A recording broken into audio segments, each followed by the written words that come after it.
Hello, everyone. Welcome back to our English Learner podcast. I'm Anna, and I'm so happy you're here with us again today. Hi, everyone. It's Tom here. Today's topic is really interesting and useful. Describe your feelings in English. Yes, talking about feelings is something we all do every day, but many English learners find it hard to express how they feel. That's true.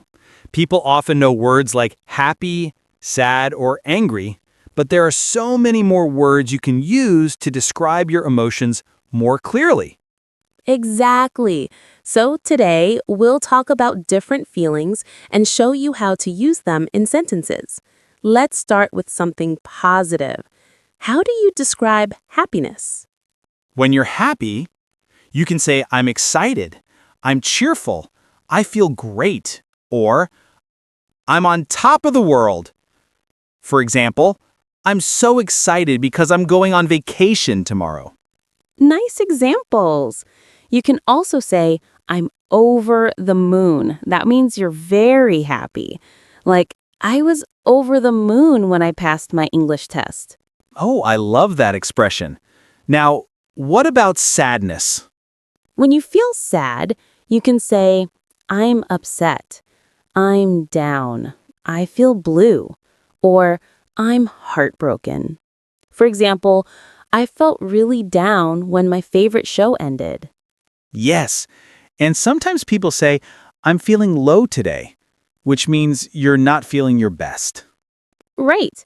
Now, let's talk about anger. If you're angry, you can say, I'm mad, I'm furious, or I'm annoyed. For example, I was annoyed because my internet stopped working during my online class. Haha, that happens to me a lot. You can also say, I'm frustrated when something is difficult or doesn't go as planned, like, I'm frustrated with my homework. Good one. Now, let's talk about being scared or nervous. You can say, I'm afraid, I'm nervous, I'm scared, or I'm terrified. For example, I was terrified during the horror movie. Oh yes, I hate horror movies. I also get nervous before presentations. I usually say, I feel nervous, but I'll do my best. That's a great attitude. And how about surprise? When something unexpected happens, you can say, I'm surprised, I'm shocked, I'm amazed, or I'm speechless. For example, I was amazed by the beautiful view, or I was shocked when I heard the news. Good examples, Tom. Now, let's talk about tiredness. When you feel tired, you can say, I'm exhausted, I'm worn out, I'm sleepy, or I'm drained. For example, I'm exhausted after working all day. I use that phrase a lot, especially after a long day. You can also say, I need to rest, or I need a break. Right. And when you feel relaxed or calm, you can say, I'm at ease, I feel peaceful, or I'm calm. For example, I feel peaceful when I listen to music. That's true. Music really helps. Now, what about excitement or motivation? You can say, I'm motivated, I'm inspired, or I'm pumped. Like, I'm pumped for the weekend. Haha, yes. And when you're proud of yourself, you can say, I'm proud of my progress, or I feel confident today. That's a good one. Confidence is also a feeling. When you believe in yourself, you can say, I'm confident, or I feel brave. Exactly. And sometimes you might feel confused.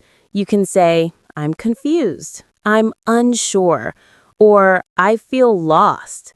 For example, I was confused by the math problem. Same here.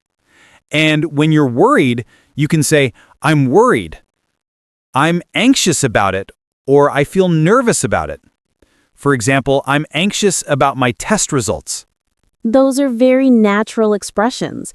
Learning to describe your emotions helps you sound more fluent and natural in English. Yes, and it also helps you communicate better with people. When you can explain how you feel, others can understand you more clearly. Absolutely. So, Tom, how do you feel today?